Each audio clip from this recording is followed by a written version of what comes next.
It's the Phoenix, Arizona weather discussion. This is for Saturday, the 25th of July. I'm Michael Groff. Active weather across the state yesterday, highlighted by this, a tornado about 10 miles east-southeast of Kingman. That occurred at about 10:55 a.m. Even prompted a tornado warning issued by the National Weather Service office in Las Vegas. Numerous photos and videos of that. And of course, tornadoes are pretty rare here in Arizona, one of the main reasons being that our cloud bases are typically too high. But about 1 out of every 100 thunderstorms will produce a tornado statistically. Speaking of photos, we started a trend yesterday. We might have to make this a regular segment, maybe Photo Friday, but these were sent in by Ryan Seek, and these are from thunderstorms that occurred on Thursday. Some pretty spectacular shots once again, and I could probably just look at these photos all day, especially these lightning shots. My goodness, beautiful stuff out there. Great job. All right, if you want to send in your photos or videos, of course, groffshow@gmail.com is my email address. It's groffshow@gmail.com. Now, the bad news is there's not going to be a whole lot to take photos or videos of over the next several days as a drier, more stable air mass comes into the region. To what degree and how long that lasts, well, that's still a bit of an uncertainty. We'll try to figure it out as we go forward here. We'll dive in, talk about it. First, yesterday in the valley, 104 degrees the afternoon high. 79 was the low. That occurred with some storms that came through here last evening. 1/10 of an inch of rain officially in the bucket at Sky Harbor.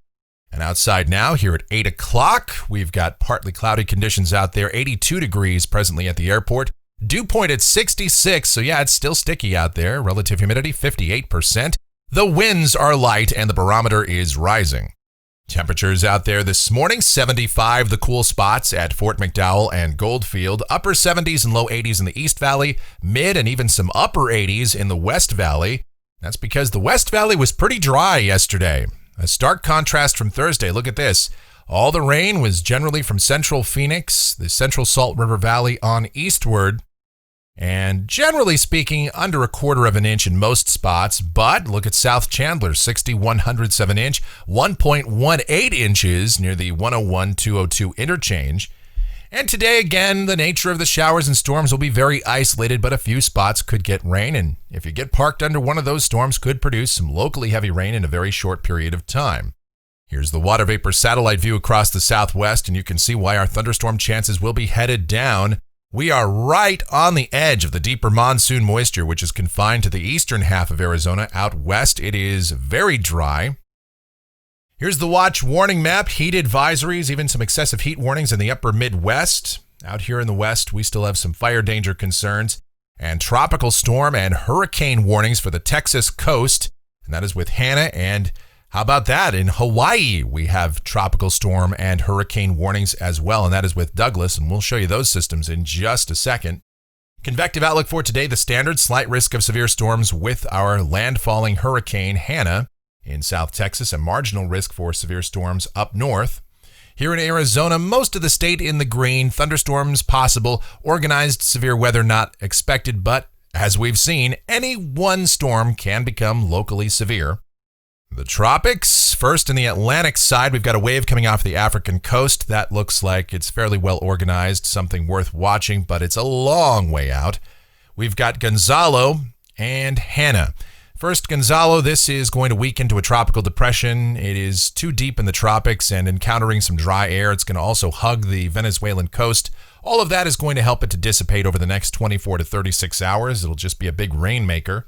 Hanna, on the other hand, is now intensified to a Category 1 hurricane. Maximum sustained winds 75 miles per hour. Approaching the Texas coast, it will make landfall later today south of Corpus Christi. Hurricane warnings in effect for that.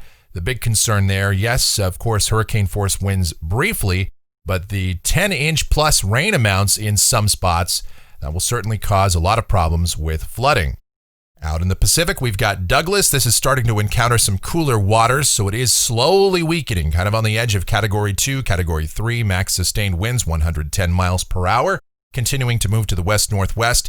And each forecast track just moves it ever so slightly further to the north. And obviously, the strongest winds, the heaviest rains will be along and north of the center of circulation. But still, you don't want to let your guard down on this. Hurricane force winds still possible on parts of the Big Island and places like Maui and Oahu.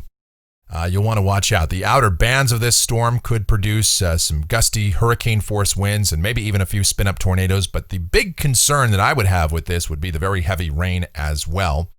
And this should start to impact the islands later tonight and certainly by tomorrow as it moves on through.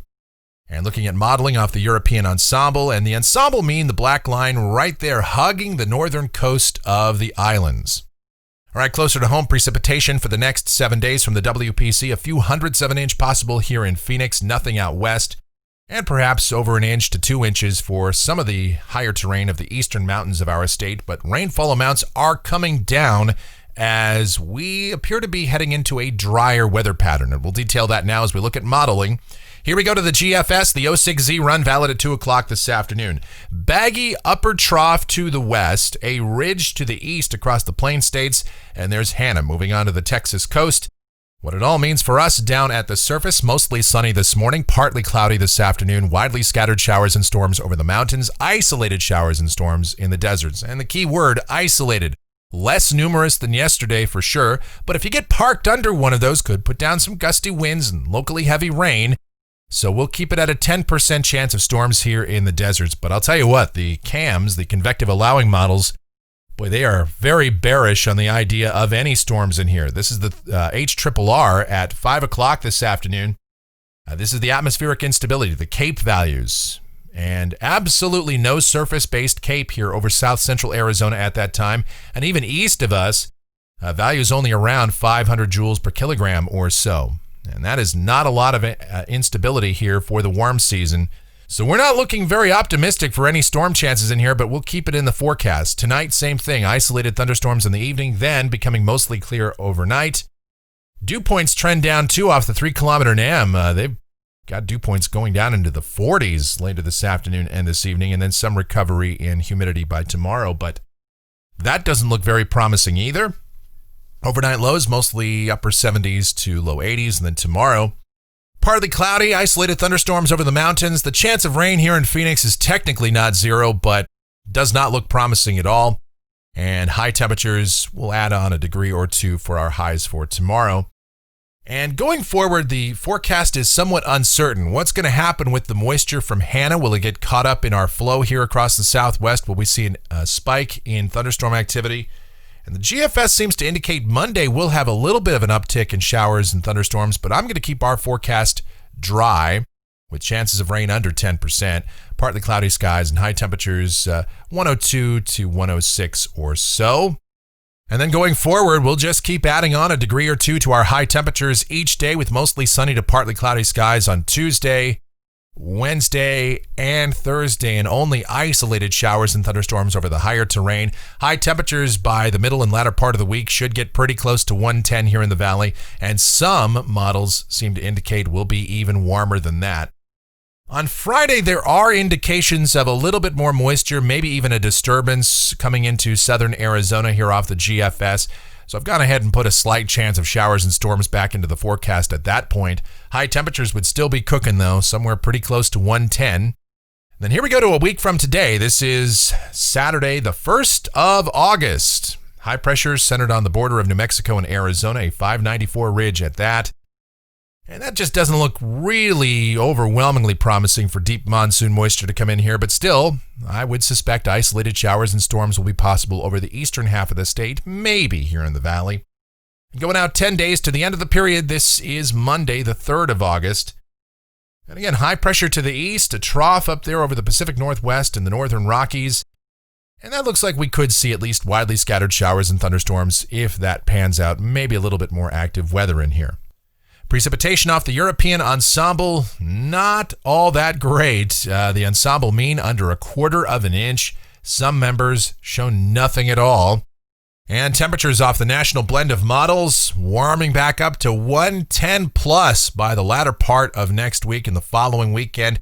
There are a couple of wild cards, as I mentioned, though, to this forecast. The moisture from Hannah and the exact positioning of our upper level ridge will play a big role in these temperatures and moisture levels.